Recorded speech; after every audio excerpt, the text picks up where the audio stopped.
Hello students, I welcome you all to Samar IAS. I hope सब खैरियत से हैं, अपना बहुत ध्यान रख रहे हैं एंड सिंसियरली आप अपने एग्जामिनेशन की प्रिपरेशंस में लगे हैं, जमकर मेहनत कर रहे हैं।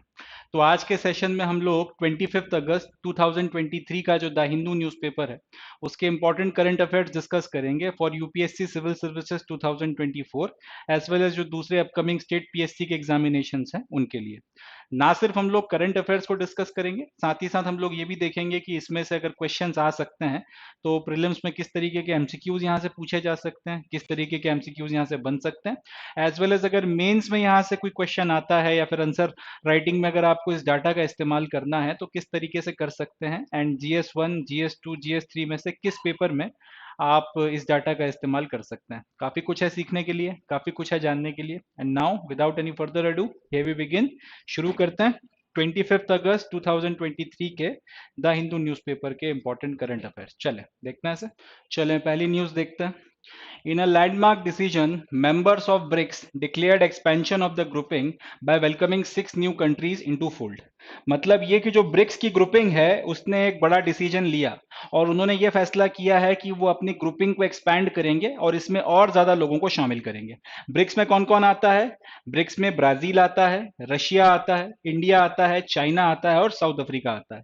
तो ये जो ब्रिक नेशंस हैं, ब्राजील, रशिया, इंडिया, चाइना और साउथ अफ्रीका, ये ग्रुपिंग है। इस ग्रुपिंग में ये सारे देश हैं, इन्होंने अपना एक ब्लॉक बना के रखा है। अब इन्होंने डिसीजन ये लिया है कि अपनी जो ये टीम है या फिर अपनी जो ये ग्रुपिंग है इसमें हम और ज्यादा लोगों को शामिल करेंगे, इसमें हम और भी दूसरे जो आपके देश हैं उनको इसमें शामिल करेंगे। और उसी पर्टिकुलर डिसीजन के तहत में अब अपने टीम में या फिर अपने ग्रुपिंग में 6 नई कंट्रीज को ये लोग शामिल कर रहे हैं। कौन कौन सी? सबसे पहले अर्जेंटीना, फिर इजिप्ट, फिर Iran, Saudi Arabia, Ethiopia and UAE. ये 6 कंट्रीज को शामिल करने का फैसला किया गया है। अब क्यों इनको शामिल किया जा रहा है, इनको शामिल करने से क्या फर्क पड़ जाएगा, एंड इंडिया का क्या स्टैंड है इसके बारे में, इस पे थोड़ी बातचीत करते हैं। प्लस क्वेश्चन क्या बन सकता है यहाँ से उसको थोड़ा डिस्कस करेंगे। प्रधानमंत्री मोदी जी ने अब ये जो पूरा ब्रिक्स में जब ये फैसला लिया गया कि इन 6 देशों को हम लोग शामिल करने वाले हैं, इस पूरे मसले के ऊपर पीएम मोदी ने जो अपना स्टेटमेंट दिया है पहले वो डिस्कस करते हैं। This move will strengthen the grouping and increase confidence in the idea of multipolar world order। तो पीएम ने ये कहा है कि ये जो फैसला हमने लिया है जिसके चलते या जिसके तहत में हम इन 6 देशों को शामिल कर रहे हैं, इससे एक तो हमारी जो ग्रुपिंग है वो मजबूत होगी।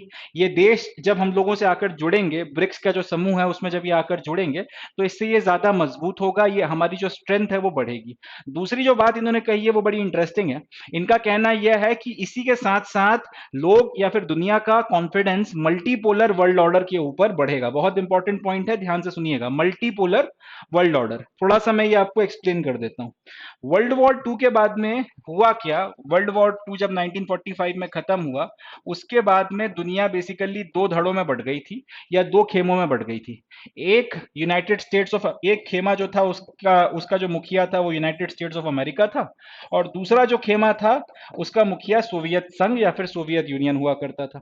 इसकी वजह यह थी कि ये दो कंट्रीज सुपर पावर के तौर पर निकल कर आई, और इसके पहले ब्रिटेन, फ्रांस और जो बाकी आपके सुपर पावर्स हुआ करते थे वो वर्ल्ड वॉर टू में खत्म हो गए, जर्मनी वगैरह सारे। And United states of America and USSR, Soviet संघ जो है, ये दो नए सुपर पावर्स के तौर पर निकल कर आए। अब ये जो दो सुपर पावर के तौर पर जब ये दोनों देश निकल कर आए तो इन्होंने अपने अपने ग्रुप में लोगों को शामिल करना या फिर अपने अपने ग्रुप में देशों को शामिल करना शुरू किया। अब ऑटोमेटिकली जो व्यक्ति, इसके चलते यहां पे कोल्ड वॉर शुरू हो गया, इसके चलते यहां पे कोल्ड वॉर शुरू हो गया। अब ऑटोमेटिकली जो देश यूनाइटेड स्टेट्स ऑफ अमेरिका का खेमा ज्वाइन कर लेता था, जिस कंट्री ने, लेट्स से कंट्री नंबर 1 ने अगर यूएसए का खेमा ज्वाइन कर लिया, यूएसए का की टीम ज्वाइन कर ली, तो फिर ऐसी कंडीशन में वो बाय डिफॉल्ट माना जाता था कि यूएसएसआर का विरोधी है। इसी तरीके से कंट्री नंबर 2 ने अगर रशिया का या फिर सोवियत यूनियन का खेमा ज्वाइन कर लिया तो फिर ये माना जाता था कि वो आपका यूएसए का विरोधी है या फिर इस खेमे का बाय डिफॉल्ट या ऑटोमेटिकली वो विरोधी है। अब ये जो पूरा सिस्टम चल रहा था इसको बोला जाता था बाईपोलर वर्ल्ड। बहुत इंपॉर्टेंट है, ये जो पूरी व्यवस्था चल रही थी इसे बोला जाता था बाई पोलर वर्ल्ड। यानी कि दो पोल्स हैं इस दुनिया में या फिर इस ग्लोब में, एक यूएसए है और दूसरा यूएसएसआर है। या तो आप एक यूएसए का पोल ज्वाइन कर लो या फिर आप यूएसएसआर का पोल ज्वाइन कर लो, इसके अलावा आपके पास में ऑप्शन नहीं है। तो ये बाईपोलर व्यवस्था थी। मगर 1945 में जब ये सारा चीजें हो गई, उसके बाद से जो बाइपोलर सिस्टम चला आ रहा था, कुछ 1990s में 1989-90 में जब यूएसएसआर खत्म हुआ, सोवियत यूनियन जब समाप्त होता है, तब ये बाइपोलर वर्ल्ड या फिर बाइपोलर सिस्टम जो था वो खत्म हो गया। उसके बाद से अमेरिका एकमात्र सोल सुपर पावर रह गया। और ये जो उसके बाद फिर एक लंबे वक्त तक, लगभग 15-20 सालों तक दुनिया में अमेरिका ने एक तरीके से अपनी दादागिरी करी है, अगर आप सिंपल सी भाषा में बात करें तो ये जो दुनिया थी एक तरीके से यूनिपोलर वर्ल्ड हो गई थी। मतलब पहले बाइपोलर हुआ करती थी जब सोवियत यूनियन था, और सोवियत यूनियन खत्म हो गया तो आपका एक पोल खत्म हो गया। अब यूनिपोलर हो गई है, क्योंकि अब सिर्फ अमेरिका जो है वो ही एकमात्र सोल सुपर पावर बचा है। मगर अर्ली 2000 में जब अमेरिका ने अफगानिस्तान में इन्वेजन किया, उसके बाद इराक में वॉर लड़ा, तो उसके बाद से इनकी जो अर्थव्यवस्था है थोड़ी सी चरमरा गई। एंड धीरे धीरे धीरे धीरे चाइना का, इंडिया का और बाकी देशों का थोड़ा थोड़ा जो है राइज होना शुरू हुआ। अमेरिका से अगर आप कंपेयर करोगे तो आज भी ये देश बहुत ज्यादा इकोनॉमी के वाइज, चाइना को अगर छोड़ दिया जाए तो अमेरिका के आसपास भी नहीं है, मगर इनकी भी अपनी एक स्ट्रेंथ है, इनका अपना एक स्फीयर ऑफ इन्फ्लुएंस है। तो ये यूनिपोलर वर्ल्ड जो था अर्ली 2000 से जैसे जैसे अब हम लोग आगे बढ़ रहे हैं और 2030 की तरफ जैसे जैसे हम लोग जा रहे हैं, तो देखने में ये मिल रहा है कि ये जो यूनिपोलर वर्ल्ड है अब मल्टीपोलर वर्ल्ड में कन्वर्ट हो रहा है। मल्टीपोलर वर्ल्ड का मतलब क्या है? मल्टीपोलर वर्ल्ड का मतलब है जिसमें कई सारे देश हैं जिनका अपना एक स्फीयर ऑफ इन्फ्लुएंस है और वो अपने अपने क्षेत्र में प्रभाव रखते हैं। तो अब पहले दो पोल हुआ करते थे, बाइपोलर वर्ल्ड, उसके बाद एक सिंगल पोल बचा यूनिपोलर, और अब जो है कई सारे आपके अलग अलग देश हैं जिनका अपना प्रभाव है। जैसे इंडिया है, उसका इंडियन ओशियन में अपना एक प्रभाव है, चाइना का अपना एक प्रभाव है। इसी तरीके से अगर हम ब्राजील की बात करें तो साउथ अमेरिका में उसका अपना एक प्रभाव है, क्योंकि कंपैरेटिवली बाकी देशों की अपेक्षा ब्राजील वहां पे सबसे बड़ा देश है। इसी तरह से अमेरिका का अपना एक प्रभाव है, साउथ अफ्रीका का अपने क्षेत्र में एक प्रभाव है। तो अलग अलग जो ये देश राइज कर रहे हैं और इनकी अपनी इकोनॉमिक स्ट्रेंथ बढ़ रही है, इनकी अपनी जो पावर बढ़ रही है, तो धीरे धीरे ये अपना स्फीयर ऑफ इन्फ्लुएंस बढ़ा रहे हैं। तो यहां से जो एक नई व्यवस्था निकल कर आ रही है, इसको बोला जा रहा है मल्टीपोलर वर्ल्ड। और हम जो है इंडिया, या फिर हम इंडियंस के तौर पे बात करें तो हमारा स्टैंड, हमारा जो स्टैंड है वो ये है कि मल्टीपोलर वर्ल्ड दुनिया के लिए अच्छा है। एक आदमी अगर दादागिरी कर रहा है या दो लोग दादागिरी कर रहे हैं और आपको उनका ग्रुप ज्वाइन करना पड़ रहा है, इस सब की अपेक्षा मल्टीपोलर सिस्टम ज्यादा बेहतर है। इसमें एक स्वस्थ कंपटीशन, एक हेल्दी कंपटीशन जो है वो बढ़ता है, और कोई भी एक व्यक्ति या कोई एक देश जो है वो पूरी दुनिया में या फिर किसी भी क्षेत्र में अपना इन्फ्लुएंस जो है ओवरवेलमिंगली नहीं बना पाता। उसके क्योंकि कम्पीट करने के लिए, उसको काउंटर करने के लिए दूसरा जो आपका पोल है या जो दूसरा देश है वो मौजूद है। तो इंडिया कहीं ना कहीं मल्टीपोलर वर्ल्ड ऑर्डर के बड़े सपोर्ट में है। और इनका कहना यही है कि जो अलग अलग आपके ब्लॉक्स बने, यूरोपियन यूनियन जो हो गया वो भी अपने आप में एक पोल है। इसी तरीके से एशियान ग्रुप्स जो हो गए ये भी अपने आप में एक पोल है। तो उसी तरीके से आपका जो ब्रिक्स नेशंस हैं ये भी अपने आप में एक तरीके का पोल है। और इसमें अब अगर ये 6 देश जुड़ रहे हैं तो इससे इसकी स्ट्रेंथ बढ़ेगी, और बाकी जो है वो भी बाकियों के साथ में इसका कॉम्पिटिटिवनेस जो है वो ज्यादा वो बढ़ेगी। तो इसके चलते जो आपका मल्टीपोलर वर्ल्ड ऑर्डर का कंसेप्ट है, इंडिया जिसके सपोर्ट में खड़ा हुआ है, उसको ज्यादा मजबूती मिलेगी, उसको ज्यादा सपोर्ट मिलेगा। पहली बात तो ये कही, ये प्राइम मिनिस्टर मोदी का स्टेटमेंट है। इसके अलावा और भी कई सारी चीजें हैं ये, या फिर जिनका सिग्निफिकेंस बनता है। ये जो 6 देश आपने ज्वाइन करवाए हैं, इसमें ईरान और सऊदी अरेबिया का जुड़ना, इथोपिया का ईरान सऊदी अरेबिया और यूएई का जुड़ना अपने आप में एक बहुत सिग्निफिकेंस रखता है। Addition of Iran, Saudi and United Arab Emirates is of special significance as the three represents both the flanks of the rich Gulf, flanks of energy rich Gulf in BRICS. तो यहां पे ये जो 3 देश हमने जोड़े हैं, एक ईरान जोड़ा है, दूसरा जो सऊदी जोड़ा है, और तीसरा जो यूएई जोड़ा है। अगर हम तीनों की बात करें, इन तीनों को जोड़ने का एडवांटेज ये है कि जो गल्फ है या फिर जो खाड़ी देश हैं, उसके दोनों तरफ, एक तरफ ईरान पड़ता है और एक तरफ सऊदी अरब और यूएई पड़ता है। एक तो ये पूरा का पूरा क्षेत्र एनर्जी के पॉइंट ऑफ व्यू से बहुत रिच है, जितना भी ऑयल है, जितना भी गैस है, यहां से पूरी दुनिया में उसका एक बड़ा पोर्शन सप्लाई होता है। अब गैस और ऑयल को सप्लाई करने वाले ये जो मेजर 3 बड़े देश हैं, गल्फ के दोनों तरफ आपके जो खाड़ी देश हैं या फिर जो पर्शियन गल्फ है, उसके एक तरफ ईरान है और एक तरफ यूएई और सऊदी है, और ये बीच में जो है पर्शियन गल्फ है। तो ये जो पर्शियन गल्फ के एक तरफ का ईरान और एक तरफ यूएई सऊदी जो है, इनको ज्वाइन करना, इनका ब्रिक्स ज्वाइन करना इसलिए एडवांटेजियस है कि मेजर ऑयल रिच नेशन या फिर एनर्जी रिच नेशन जो है वो अगर ब्रिक्स में जुड़े हैं तो इससे कहीं ना कहीं हमारी स्ट्रेंथ या ब्रिक्स की जो स्ट्रेंथ है वो ज्यादा बढ़कर या फिर ज्यादा निकल कर आती है। साथ ही साथ ईरान और सऊदी ने जब से अपने रिश्ते नॉर्मलाइज किए हैं, कुछ वक्त पहले ईरान और सऊदी में एक सौदा, एक तरीके का एग्रीमेंट हुआ था जिसके तहत उन्होंने ये डिसाइड किया कि हम लोग अपने रिश्ते नॉर्मलाइज करेंगे। उसके पहले तक सऊदी और ईरान के बीच में बहुत खटपट चल रही थी, रिश्ते बड़े कटु थे और एक दूसरे के साथ में किसी तरीके का डिप्लोमेटिक रिलेशन भी नहीं था या बहुत कम रिलेशनशिप्स थे, बहुत इश्यूज वगैरह थे। मगर इन्होंने ये डिसीजन लिया है कुछ वक्त पहले कि भाई हम लोग साथ में एक दूसरे के साथ अब रिश्ते नॉर्मलाइज करेंगे और अपना जो एक स्थिति हमारे बीच में जो टेंशन बनी हुई है इनको भी किसी तरीके से अब हम लोग खत्म करेंगे। तो जब से इन्होंने ये निर्णय लिया है उसके बाद पहली बार ऐसा हो रहा है कि दोनों देशों ने किसी एक कॉमन प्लेटफॉर्म को ज्वाइन किया है।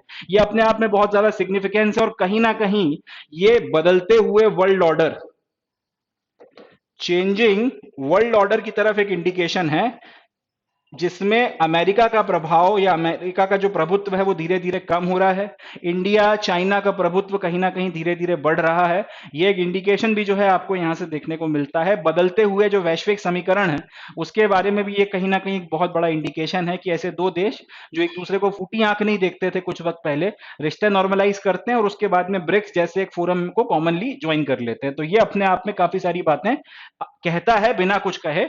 ये भी एक बहुत सिग्निफिकेंट कदम है। This decision of expansion of BRICS was taken 13 years after it was last expanded with the addition of South Africa in 2010।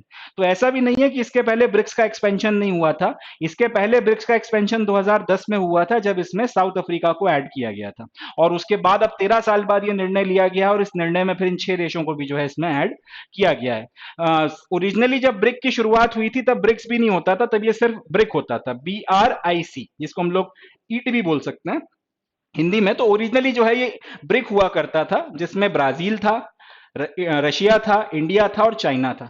ये 4 लोगों ने मिलकर या ये 4 देशों ने मिलकर अपना ब्रिक का ये जो ग्रुपिंग है वो शुरू करी। 2010 में पहली बार इस ग्रुप को एक्सपैंड किया गया और साउथ अफ्रीका को ऐड किया गया।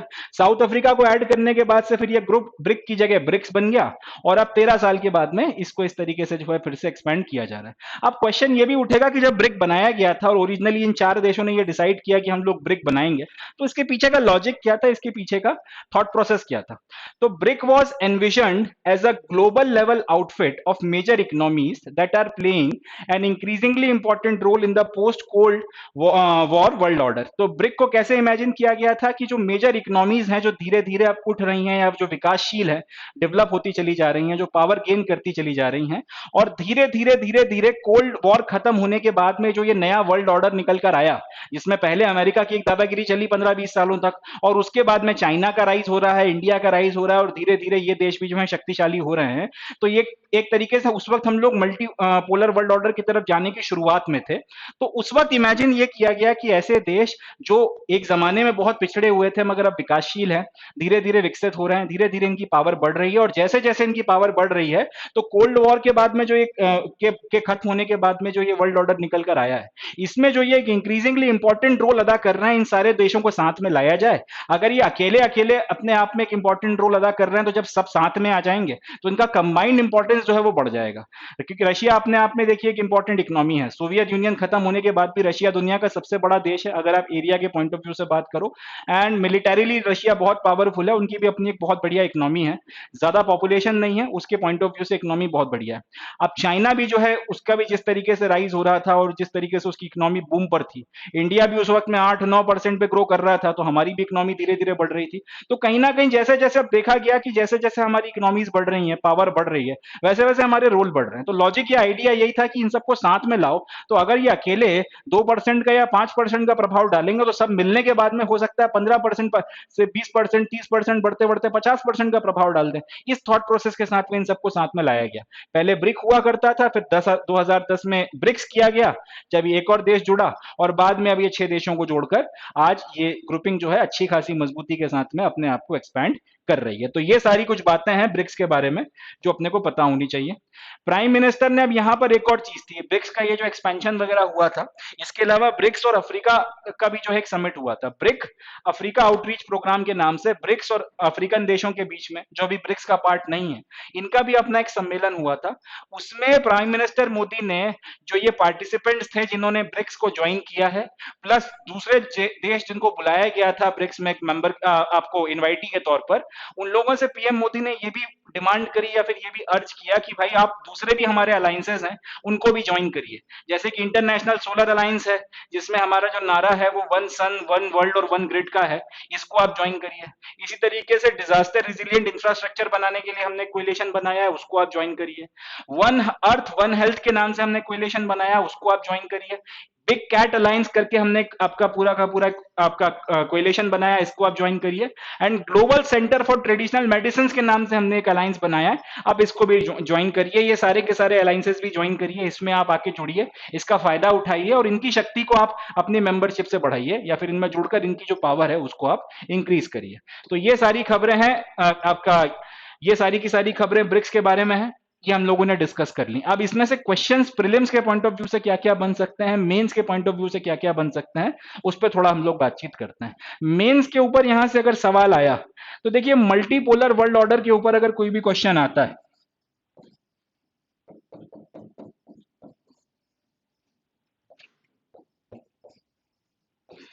मल्टीपोलर वर्ल्ड ऑर्डर के ऊपर अगर कोई क्वेश्चन आता है तो वहां पर आप इसे कोट कर सकते हो कि इससे अपने को समझ में आ रहा है कि मल्टीपोलर वर्ल्ड ऑर्डर किस तरीके से बनता चला जा रहा है। दूसरा, इंडिया की अगर राइज की बात आती है इन ग्लोबल स्टेज या फिर अरीना, ग्लोबल एरिना में अगर इंडिया के राइस की बात आती है तो इसके ऊपर एक अच्छा क्वेश्चन बनता है, यहां पे आप इसका जिक्र कर सकते हो।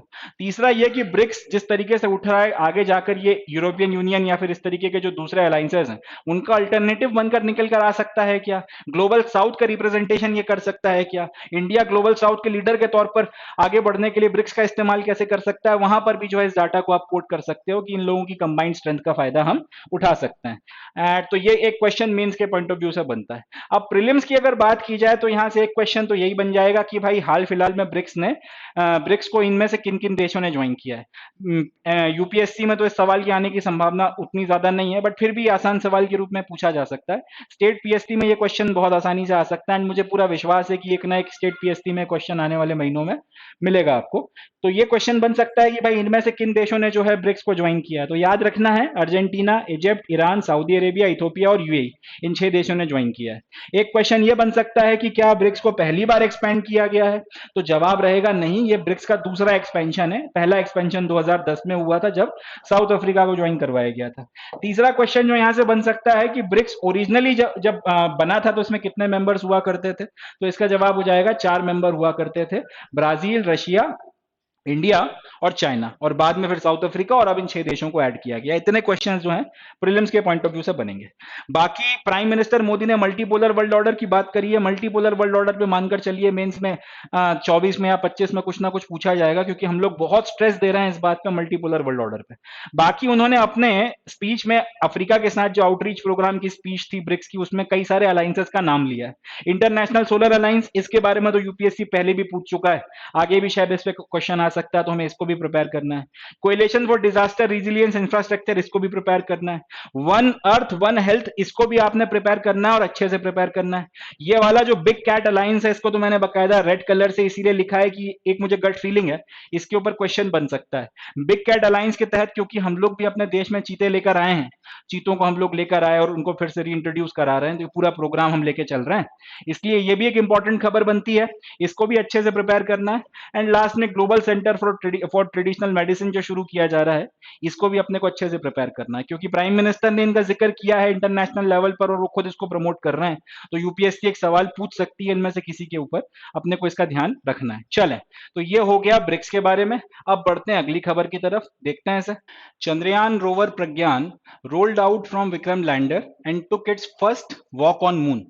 Instruments aboard the lander and rover will now study moon's mineral composition and seismic activities in its atmosphere. मतलब ये कि जो चंद्रयान 3 मिशन था हमारा, इसमें हमने जो विक्रम लैंडर भेजा था, विक्रम लैंडर के अंदर हमने एक रोवर भी जो है उसको भेजा था जिसका नाम है प्रज्ञान। अब विक्रम लैंडर सक्सेसफुली लैंड कर गया और वहां पे सारी परिस्थितियां वगैरह ठीक हैं, तो वो खुला है, विक्रम लैंडर अपने को खोला गया है यहाँ से कमांड वगैरह देके, और उसके अंदर से हमारा जो प्रज्ञान रोवर उसके अंदर हमने रखकर भेजा था वो धीरे धीरे अब मून की सतह पर जो है आ गया है। अब मून की सरफेस पे उसको उतारने के बाद में अब वो अपनी पहली वॉक ऑन द मून ले रहा है, मतलब वो मून की सरफेस के ऊपर, लूनर सरफेस के ऊपर अब हमारा जो प्रज्ञान रोवर है वो चल रहा है। ठीक है जी, प्रज्ञान रोवर वो चल रहा है। अब ये करेगा क्या? विक्रम लैंडर अपन ने उतार दिया, विक्रम लैंडर के अंदर अपन ने प्रज्ञान रोवर को रख के भेजा था, और अब सब कुछ सक्सेसफुल होने के बाद में हमने प्रज्ञान रोवर को धीरे धीरे करके लूनर सॉइल पर या लूनर सरफेस पे उतार दिया, यहां से धरती से कमांड देके। अब इसके ये जो प्रज्ञान रोवर है इसमें हमने कुछ इंस्ट्रूमेंट्स को लगा के भेजा है।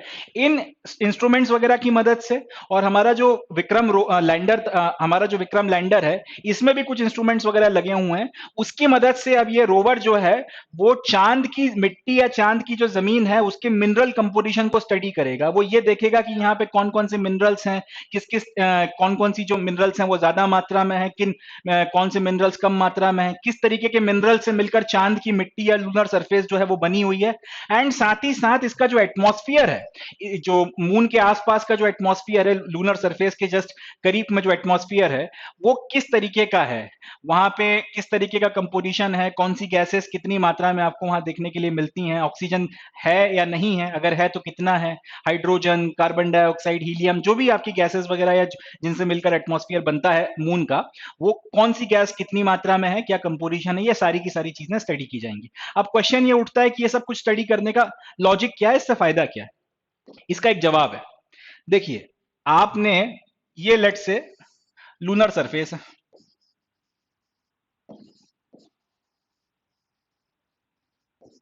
ये लूनर सरफेस है।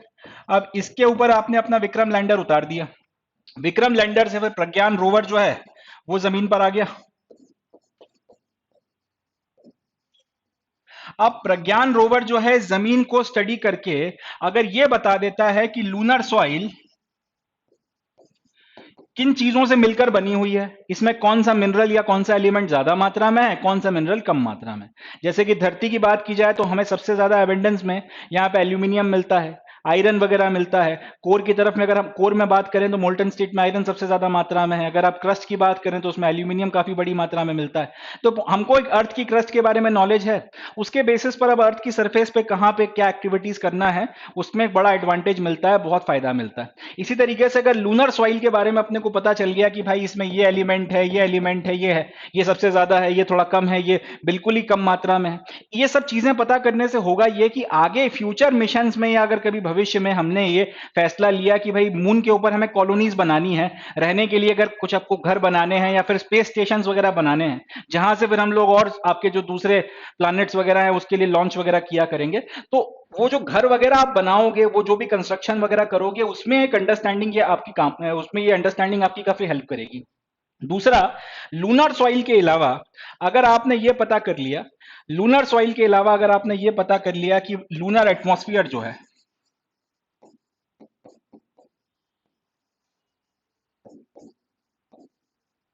लूनर एटमॉस्फेयर जो है इसमें क्या क्या कंपोजिशन है, तो अकॉर्डिंगली आपके स्पेस सूट्स आप ज्यादा अच्छे तरीके से बना सकते हो। आपको पता रहेगा कि कौन सी जो गैसेस हैं वहां पर ज्यादा मात्रा में है और कौन सी गैसेस कम मात्रा में है, तो किन गैसेस को आप उनकी उस लूनर एटमॉस्फेयर से भी जो है लेकर अपने एडवांटेज में इस्तेमाल कर सकते हो, और कौन सी गैसेस जो हैं वो आपको ज्यादा मात्रा में धरती से लेकर जाना पड़ेंगी। ये सारी की सारी चीजें अगर अच्छा आप करते हो तो जो फ्यूचर के स्पेस मिशन हैं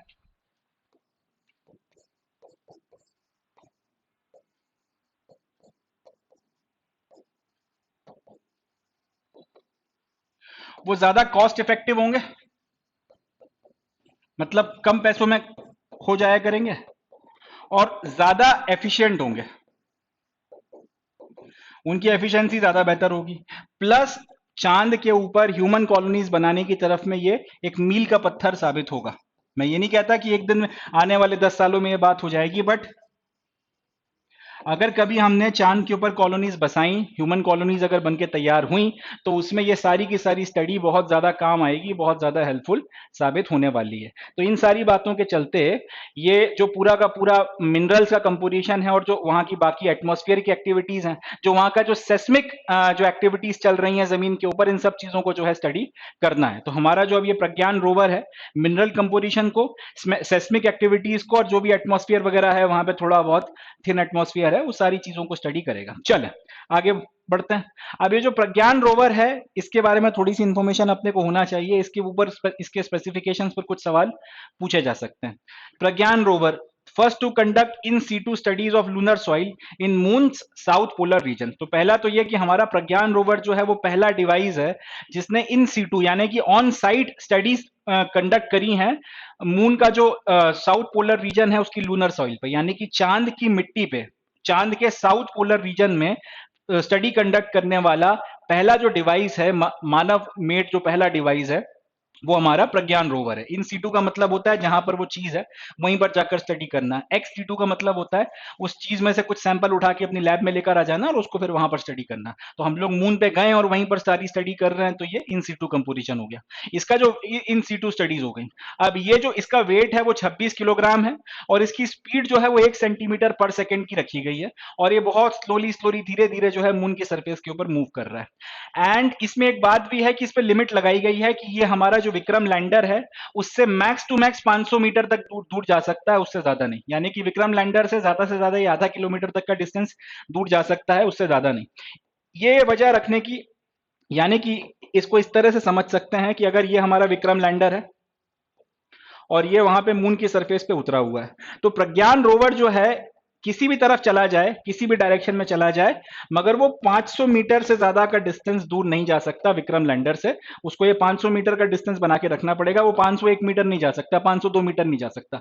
यहां से लेके यहां तक चला जाए, यहां चला जाए, यहां चला जाए, कहीं पे भी चला जाए, मगर वो 500 मीटर से ज्यादा का डिस्टेंस दूर विक्रम लैंडर से नहीं जा सकता। उसकी वजह यह है कि किसी भी वजह के चलते हम लोग ये नहीं चाहते कि विक्रम लैंडर और प्रज्ञान रोवर के बीच में किसी भी तरीके का कम्युनिकेशन टूट जाए, क्योंकि प्रज्ञान रोवर जो भी स्टडी कर रहा है वो सारा का सारा सिग्नल भेज रहा है विक्रम लैंडर को, और विक्रम लैंडर से फिर ये सारा सिग्नल हमारा जो चंद्रयान 2 में हमने जो आपका सैटेलाइट भेजा था जो मून के चारों तरफ चक्कर काट रहा है उस तक पहुंचता है, और वहां से फिर ये इंफॉर्मेशन आ रही है हमारा जो अर्थ पे श्रीहरिकोटा पे सेंटर है वहां पे।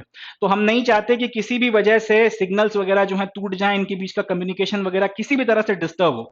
और ये 500 मीटर की रेंज में प्रोबेबिलिटी बहुत कम है कि किसी भी वजह के या किसी ऑब्स्ट्रक्शन के चलते सिग्नल जो है वो ब्रेक हो सकता है या कम्युनिकेशन गैप दोनों के बीच में टूट सकता है, लैंडर और रोवर के बीच में। इसलिए हम लोग इसको बना के रखे हुए हैं। तो ये इंश्योर करने के लिए कि सिग्नल्स वगैरह जो है, प्रज्ञान जो भी चीज देखे, जो भी ऑब्जर्व करे, उसके सिग्नल विक्रम तक पहुंचाए और विक्रम से फिर वो सिग्नल जो है हम तक आ जाए, और इसमें किसी तरीके का कोई इंटरप्शन ना हो, इसलिए हमने ये पर्टिकुलर चीज करी है कि 500 मीटर से ज्यादा जो है ये इससे दूर नहीं जा सकता। ये बाकायदा उसके सॉफ्टवेयर वगैरह में प्रोग्रामिंग की गई है। चल, अब ये अपने साथ में क्या क्या लेकर गया है इस पूरे के पूरे मिशन का, या फिर इस प्रज्ञान रोवर का लाइफ स्पैन क्या है, इन सारी चीजों के बारे में भी हम लोग बातचीत करेंगे। तो प्रज्ञान का जो लाइफ स्पैन है वो 1 लूनर डे यानी कि 14 अर्थ डेज के बराबर है। ये एक इंपॉर्टेंट पॉइंट है, याद रखिएगा। एक लूनर दिन के बराबर का हमारा मिशन है, जो धरती के दिनों के हिसाब से अगर हम कंसीडर करें तो 14 दिनों के बराबर बनता है। तो 14 डेज का ये हमारा पूरा मिशन है। इसमें 14 दिनों तक जो प्रज्ञान रोवर है विक्रम लैंडर से 500 मीटर के डिस्टेंस की रेंज में घूम घूम कर जो भी लूनर स्टडी करनी है, सेस्मिक एक्टिविटीज देखनी है, एटमॉस्फेयर की स्टडी करनी है, वो सारा का सारा काम करेगा। अब इसके ऊपर जो इंस्ट्रूमेंट्स लादे गए हैं, जिन इंस्ट्रूमेंट्स की मदद से वो ये स्टडी करेगा, उसमें 2 इंस्ट्रूमेंट्स बहुत इंपॉर्टेंट है। एक का नाम है LIBS लिप्स और दूसरे का नाम है APXS। अब लिप्स और APXS क्या है, इनकी क्या कैपेबिलिटीज हैं, क्या इनकी कैरेक्टरिस्टिक्स हैं, थोड़ा उसको इसको डिस्कस कर लेते हैं। लिप्स का पूरा फॉर्म है लेजर इंड्यूस्ड ब्रेकडाउन स्पेक्ट्रोस्कोप। ध्यान से सुनिएगा, लेजर इंड्यूस्ड ब्रेकडाउन स्पेक्ट्रोस्कोप ये क्या करता है? A powerful laser is shined on a target sample until it blows off a few atoms and causes sample to emit some radiation. Detectors study this radiation to understand what it is made of. मतलब प्रज्ञान rover, let's say Vikram lander ये अपना खड़ा हुआ है, ठीक है। Vikram lander से एक सर्टेन डिस्टेंस पे प्रज्ञान रोवर, लेट्स से यहां पे अपना प्रज्ञान रोवर है, वो यहां पहुंच गया। अब प्रज्ञान रोवर ने यहां पर ये देखा, चलो थोड़ा सा इस तरफ कर लेते हैं, ज्यादा अच्छे से आपको दिख जाएगा। ये अपना विक्रम लैंडर है। विक्रम लैंडर से लेट से सर्टेन डिस्टेंस पे आपका प्रज्ञान रोवर है, 500 मीटर से कम का कुछ भी डिस्टेंस हो सकता है। अब प्रज्ञान रोवर ने यहां पर एक मून की सरफेस पे कुछ टुकड़ा उकड़ा देखा, मिट्टी या फिर कोई पत्थर या जो भी चीज है उसने यहां पर देखी। अब प्रज्ञान रोवर पर जो ये लिप्स आपने लिप्स नाम का इंस्ट्रूमेंट हमने लगा रखा है, वो क्या करेगा, ये लिप्स इंस्ट्रूमेंट इस पर्टिकुलर पत्थर पे या जो भी सैंपल इसको दिखा है उसके ऊपर एक बहुत पावरफुल लेजर बीम मारेगा। अब लेजर बीम जब इससे टकराएगी तो लेजर में ऑब्वियस सी बात है, लेजर बीम अपने साथ में कुछ एनर्जी भी लेकर चलती है। तो ये जो एनर्जी एक जगह पे कंसंट्रेट होगी इस सैंपल पर, उसके चलते एटम, इसके जो भी एटम्स हैं जिससे ये मिलकर बना होगा उसमें से कुछ एटम्स की एनर्जी का लेवल बढ़ेगा जब उसके ऊपर लेजर टकराएगी। तो वो एटम्स जो हैं इससे एमिट होंगे। बात को समझिएगा, आपका एटम जो होता है उसको अगर आप एनर्जी वगैरह देते चले जाओगे तो इलेक्ट्रॉन्स उस एनर्जी को एब्जॉर्ब करेंगे और वो अपना हायर एनर्जी लेवल पर पे जो है जंप कर जाएंगे। और जब ये होता है और जब वहां पे फिर जब वो रहेंगे तो जब वो अपनी हायर एनर्जी लेवल की ऑर्बिट में जब रोटेट करते हैं तो वो आपका रेडिएशन या फिर एनर्जी एमिट करते हैं। तो इनका लॉजिक ये है कि लिप्स का जो इंस्ट्रूमेंट है उससे हम लोग किसी भी पर्टिकुलर ऑब्जेक्ट के ऊपर या किसी भी सैंपल के ऊपर एक मजबूत सी एक पावरफुल लेजर जो है वो डालेंगे। इस लेजर के चलते इस ऑब्जेक्ट के उतने हिस्से पे जहां पर ये लेजर टकरा रही है वहां के जो एटम्स होंगे वो एनर्जाइज होंगे और कुछ एटम्स जो है वो इजेक्ट होकर इससे बाहर निकलेंगे। जब वो एटम्स बाहर निकलेंगे तो वो साथ ही साथ कुछ रेडिएशन एमिट करेंगे। अब ये रेडिएशन जो है उसको पकड़ने के लिए प्रज्ञान रोवर के ऊपर कुछ डिटेक्टर हम लोगों ने लगा रखे हैं, लिप्स का जो अपना पूरा इंस्ट्रूमेंट है इसमें। अब ये जो डिटेक्टर्स हैं उस रेडिएशन को एब्जॉर्ब करेंगे या फिर उस रेडिएशन को डिटेक्ट कर कर उसको स्टडी करेंगे और उसकी मदद से फिर ये हमको बता देंगे या उसकी मदद से हमको पता चल जाएगा कि ये जो पत्थर है या ये जो मिट्टी है या ये जो भी चीज है, ये लूनर सरफेस पे जो भी आपको ऑब्जेक्ट या सैंपल मिला है, ये किस चीज से बना हुआ है। अब अगर अपने को ये पता चल जाएगा कि ये किस चीज से बना हुआ है तो एक अच्छा खासा फेयर आइडिया लग जाएगा कि जो ये पर्टिकुलर जो चीज है लूनर की जो सरफेस है बेसिकली इसमें किस किस तरीके के एलिमेंट्स आपको ज्यादा मात्रा में देखने के लिए मिलते हैं, या जो लूनर सरफेस पे मैक्सिमम स्टोन्स बोल्डर्स बाकी चीजें पड़ी हुई हैं वो किन एलिमेंट्स वगैरह से मिलकर बनी हुई है। तो ये जो लॉजिक है इसका इस्तेमाल हम लोग कर रहे हैं और लिप्स का इंस्ट्रूमेंट जो है इसको स्टडी करने में मदद कर रहा है। तो याद रखिएगा, लेजर इंड्यूस्ड ब्रेकडाउन स्पेक्ट्रोस्कोप क्या कर रहा है, आपके जो भी सैंपल हैं उसके ऊपर एक पावरफुल लेजर को शाइन करेगा। तब तक शाइन करेगा जब तक उनका एनर्जी लेवल बढ़ता नहीं और वो सैंपल कुछ आपके एटम्स वगैरह को ब्लो ऑफ नहीं करता, कुछ एटम्स को एमिट या इजेक्ट नहीं करता। जैसे ही ये एटम्स एमिट या इजेक्ट होंगे ये साथ में कुछ रेडिएशन वगैरह एमिट करेंगे। ये रेडिएशन जैसे ही एमिट होता है वैसे ही लिप्स के साथ में जो डिटेक्टर लगे हुए हैं प्रज्ञान पे उस रेडिएशन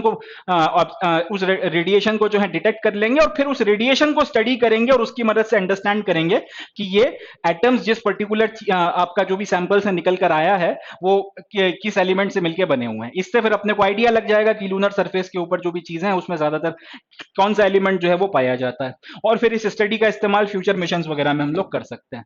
तो ये हो गई लिप्स की बात। दूसरा है आपके पास में APXS, alpha particle x ray spectrometer. अब अल्फा पार्टिकल एक्सरे स्पेक्ट्रोमीटर क्या करेगा, it will blast a target sample with X-rays. Atoms in the sample absorb the X-rays and then release them at different frequencies.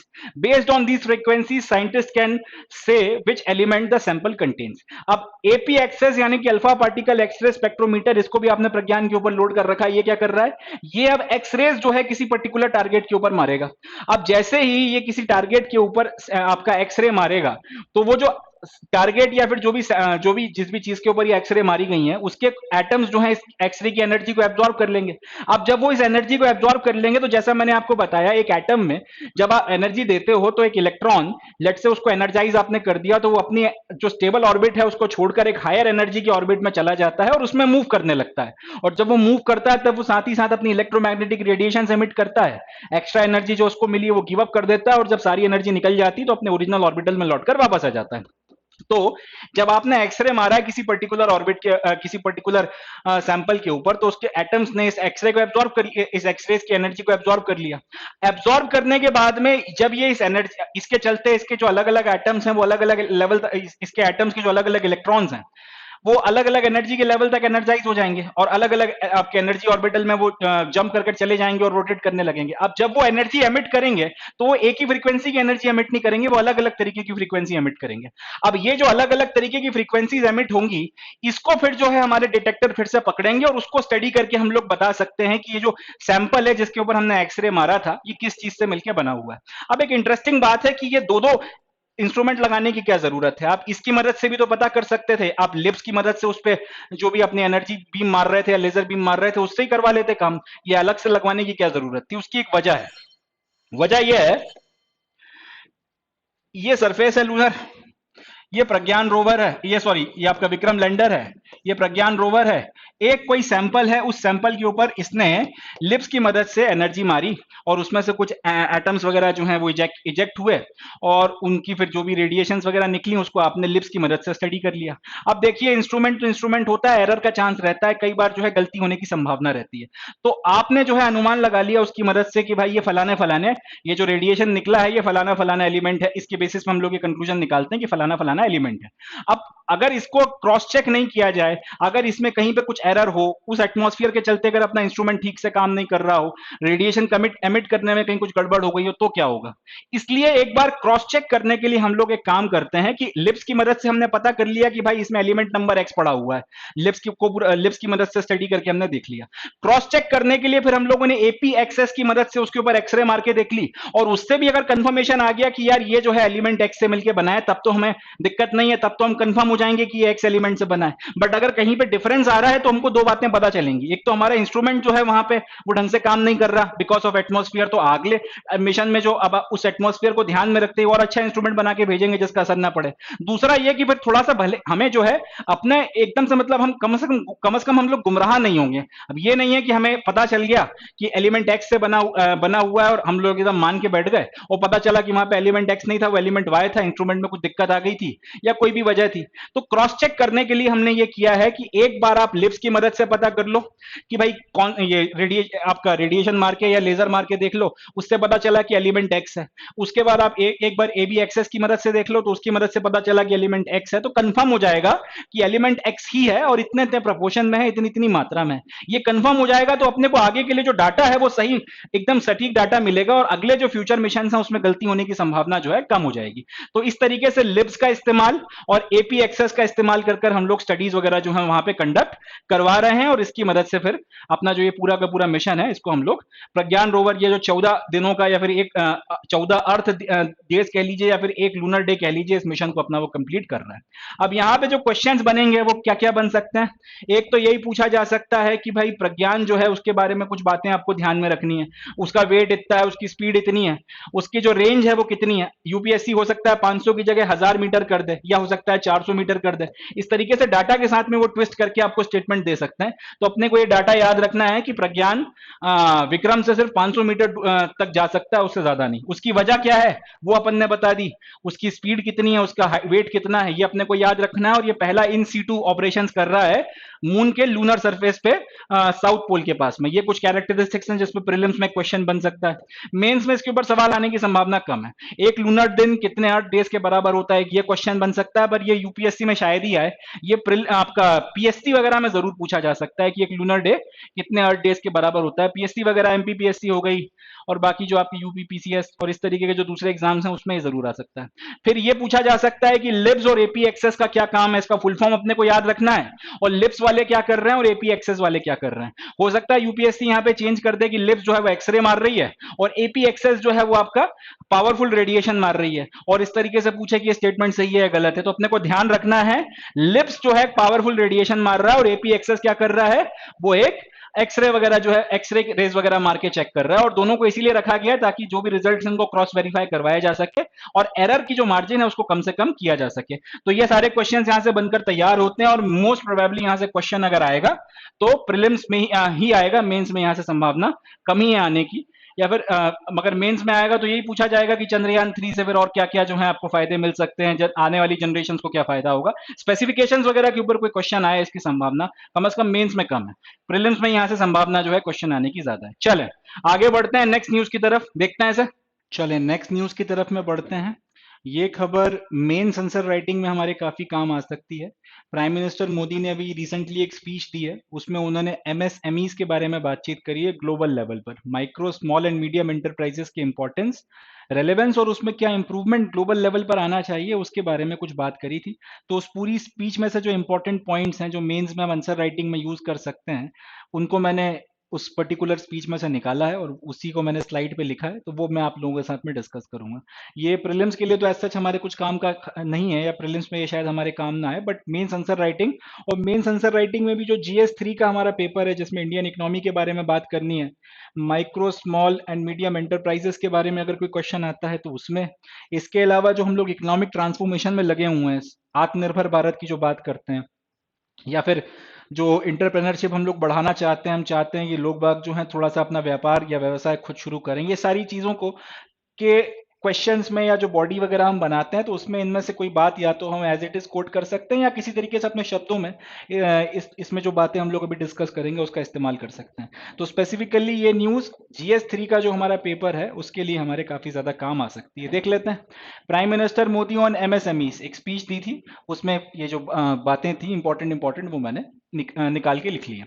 He made strong pitch to ensure equitable competition between large and small vendors in ecommerce space. तो सबसे पहले इन्होंने ये कहा है कि e commerce का जो स्पेस है, यानी कि ऑनलाइन जो सामान बेचा जाता है, जैसे कि अमेजोन की बात हो गई या इस तरीके के जो दूसरे ई कॉमर्स के प्लेटफॉर्म्स हैं, इनको ये इंश्योर करना चाहिए कि जो आपके बड़े वेंडर्स हैं, जो बड़ी ऑर्गेनाइजेशन या बड़ी कंपनीज हैं जो अपना सामान या प्रोडक्ट बेचते हैं इनके प्लेटफॉर्म की मदद से, और जो साथ ही साथ छोटे वेंडर्स हैं, इनके बीच में इक्विटेबल कंपटीशन रखा जाए। ये ना हो कि एक सामने वाला जो है वो लार्ज कंपनी या फिर MNC को बिलोंग करता है तो उसको एक एडवांटेज या फिर एक अनफेयर एडवांटेज आप दे रहे हो, और जो छोटा वेंडर है उसे कंपटीशन का मौका ही नहीं मिल रहा। इसका एक एग्जांपल लेते हैं, उसकी मदद से हम लोग समझते हैं। जैसे बुक्स की अगर आप बात कर लेते हैं, किताबों को कुछ वक्त पहले, अगर आप, अब तो शायद उतना नहीं होता, बट कुछ वक्त पहले आप नोटिस करेंगे तो ऑनलाइन जो आपके ई कॉमर्स के प्लेटफॉर्म्स हैं, इस पे अगर आप किताबें खरीदो तो बहुत सस्ती पड़ जाती थी। अच्छा खासा डिस्काउंट लग जाता था और इसके चलते वो किताबें बहुत सस्ती बिकती थी। अब जो किताब आपको मार्केट में इन हैंड 200-250 रुपए की पड़ रही है, 250 रुपए की पड़ रही है, वही किताब अगर आपको ऑनलाइन 200 रुपए की मिल रही है, तो इसके चलते होगा ये कि जो आपके छोटे वेंडर्स हैं, जो MSME, जो आपका ऑनलाइन अगर नहीं भी हैं, अगर ऑनलाइन अपना सामान नहीं भी बेच रहे हैं, तो वो इस तरीके से जो है नुकसान में आ गए। दूसरा, अगर इन्होंने लिस्टिंग कर भी ली अपनी ऑनलाइन किसी ई कॉमर्स प्लेटफॉर्म के ऊपर और वहां बेचना शुरू किया, अब जो किताब 10 तरीके के डिस्काउंट देकर एक बड़ी कंपनी या एक बड़ा ऑर्गेनाइजेशन या फिर एक बड़ा बुक पब्लिशर जो है वो 250 रुपए की 200 रुपए में बिकवा रहा है, और वो अगर 250 में उसको बेच रहे हैं मार्केट प्राइस पे, थोड़ा बहुत अगर नुकसान झेल के 240 में भी बेच रहे हैं, तो भी उनको एडवांटेज की परिस्थिति में है ही नहीं। वो तो ऑब्वियस सी बात है, उनका माल उतना बिकेगा नहीं। तो इस तरीके का जो एक अनफेयर एडवांटेज बड़ी कंपनीज या बड़े ऑर्गेनाइजेशन के पास में है, उसके ऊपर PM मोदी का कहना यह है कि इसको खत्म करना जरूरी है और स्मॉल वेंडर्स को भी बराबरी का मौका देना जरूरी है। ये बात सिर्फ कहने की नहीं है, इन्होंने साबित भी किया है। ई कॉमर्स प्लेटफॉर्म से रिलेटेड कुछ वक्त पहले कानून बनाए गए थे, कुछ वक्त पहले रूल्स एंड रेगुलेशंस बनाए गए थे, उसमें इस बात को इंश्योर करवाया गया है कि अनफेयर एडवांटेज जो है इन लोगों को, बड़े वेंडर्स को ना मिल पाए। तो वही चीज अब ये ग्लोबल लेवल पे बोल रहे हैं कि जो चीज हमने अपने यहाँ MSMEs के लिए करी है, वही चीज आप ग्लोबल लेवल पर भी करी है, दूसरे देशों में भी ये चीज होनी चाहिए। साथ ही साथ ये आगे कहते हैं कि and empower small enterprises to integrate with global supply chain. तो एक तो ये छोटे वेंडर्स को ई कॉमर्स स्पेस में बराबर का आपने जो है कंपटीशन देना है, साथ ही साथ जो छोटे इंटरप्राइजेस हैं, छोटे वेंडर्स हैं, इनको आपने ग्लोबल सप्लाई चेन के साथ में इंटीग्रेट करना है। भारत के किसी क्षेत्र में अगर कहीं पे कोई छोटा वेंडर है जो, या छोटी कोई इंटरप्राइज है, तो वो सिर्फ भारत के उस क्षेत्र में अपना सामान ना बेचे या सिर्फ इंडिया भर में सामान ना बेचे, उसको ग्लोबल लेवल पर आपने इंटीग्रेट करना है, पूरे दुनिया में वो कहीं पे भी अपना सामान बेच सके, कहीं पर भी जो है वो डीलिंग वगैरह कर सके, इसकी व्यवस्था करनी है। वाइस वर्सा, दुनिया में कहीं पे कोई किसी देश में कोई छोटा वेंडर है तो उससे हम लोग इंडिया में सामान खरीद सके, वो किसी दूसरे देश में बेच सके। इस तरीके की जो बात है उस पर स्ट्रेस दिया है, और उसके लिए इनका ग्लोबल सप्लाई चेन में इंटीग्रेशन बहुत इंपॉर्टेंट हो जाता है, उसके बारे में PM मोदी ने कहा है। आगे ये बोलते हैं, ही short more attention from global policy makers on MSMEs, highlighting that they account for 60% to 70% of employment and 50% of GDP globally। अब ये सारी बातें कि भाई बराबरी का मौका दो, इनको ग्लोबल सप्लाई चेन में इंटीग्रेट करो, ये सारी बातें ये बार बार जो कह रहे हैं, स्ट्रेस जो इसके ऊपर दे रहे हैं, उसके पीछे प्राइम मिनिस्टर का लॉजिक ये है कि अगर आप ग्लोबल लेवल पर भी देखो तो दुनिया में जितना एम्प्लॉयमेंट इंटरप्राइजेस या अलग अलग आपका सर्विस सेक्टर और बाकी सारे सेक्टर जनरेट करते हैं, उसका 60 से 70% के करीब एम्प्लॉयमेंट जो है वो एमएसएमईज या फिर micro small and medium enterprises की कैटेगरी में आने वाले ऑर्गेनाइजेशन या कंपनियां जनरेट कर रही हैं। और पूरी दुनिया की अगर जीडीपी की बात कर ली जाए तो उसकी लगभग 50% या फिर आधी ग्लोबल जीडीपी जो है वो एमएसएमईज के द्वारा प्रोड्यूस की जा रही है, वो एमएसएमई के कारण जो है चल रही है। तो दुनिया की लगभग लगभग आप कह सकते हैं 2/3 के आसपास पॉपुलेशन को अगर या पॉपुलेशन जो है इनके ऊपर निर्भर हो जाती है एम्प्लॉयमेंट के लिए डायरेक्टली इनडायरेक्टली, और दूसरा आधी से ज्यादा जीडीपी इनके ऊपर जो है निर्भर करती है। तो एक बहुत इंपॉर्टेंट कंपोनेंट है, मगर इनको उतना ज्यादा फोकस नहीं रखा जा रहा। एमएनसीज, मल्टीनेशनल्स और बड़े बड़े ऑर्गेनाइजेशन के ऊपर जो है फोकस दिया जा रहा है, और ये उसके चलते कहीं ना कहीं कॉम्पिटिशन में टूट रहे हैं। अगर कोई इस तरीके की एमएसएमई बंद होती है तो किसी को पता भी नहीं चलता, और उसके चलते फिर कई सारे बड़े लेवल पर जो है लोग बाग बेरोजगार हो जाते हैं। एकदम बॉटम डाउन लेवल पर समाज में इसका बहुत ज्यादा असर जो है वो देखने के लिए मिलता है। तो इसी बारे इनका कहना यह है कि इनको जो छोटे छोटे फर्म्स हैं इनको एम्पावर करना बहुत जरूरी है। अगर आप इनको एम्पावर करते हैं तो सोसाइटल एम्पावरमेंट भी जो है इससे हो सकेगा, समाज भी जो है उसका सशक्तिकरण ज्यादा बड़े लेवल पर होगा। 2-3 बड़े एमएनसीज को बहुत पैसा ऐसा देके या सपोर्ट करके पुश करने की अपेक्षा अगर आप 100-150 या 200-300 400 500 अगर आप एमएसएमईज को अगर करते हैं पुश, और उनको अगर आप सपोर्ट करते हैं, तो एमएनसीज आपके सपोर्ट के बिना भी थ्राइव कर रही हैं और ज्यादा कर जाएंगी।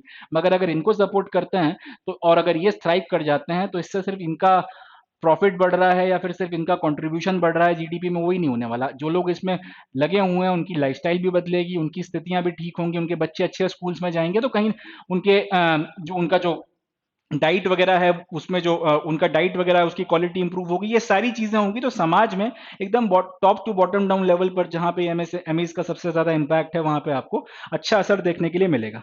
और ये बात सिर्फ हिंदुस्तान की नहीं हो रही है, क्योंकि ग्लोबल लेवल पर बोल रहे थे, यही चीज अगर अफ्रीका में कराई जाए, यही चीज अगर लैटिन अमेरिका में कराई जाए,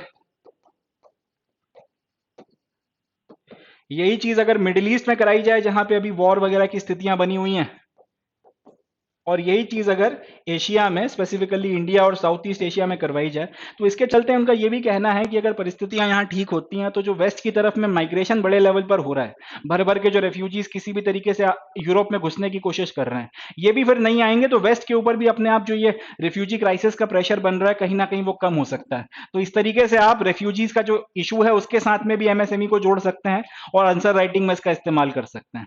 तो ये सारी बातें पीएम मोदी ने अपनी स्पीच में कही थी जो जीएस3 के लिए अपने काम आ सकती है।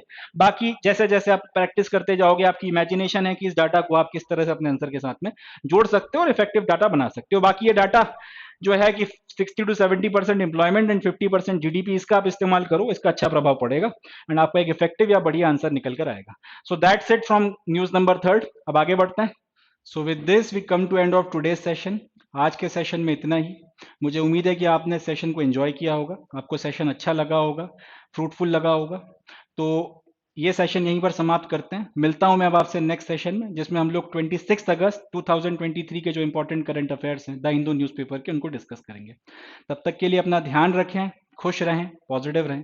चैनल को सब्सक्राइब करें। अपने जो दूसरे दोस्त जो सिविल सर्विसेज की प्रिपरेशन कर रहे हैं या स्टेट पीएससी की प्रिपरेशन कर रहे हैं या ऐसे किसी दूसरे एग्जामिनेशन की एसएससी वगैरह जिसमें करंट अफेयर्स पूछा जाता है उसकी प्रिपरेशन कर रहे हैं, उनको भी इसके बारे में बताएं, उनसे भी इसको सब्सक्राइब करने के लिए बोलें।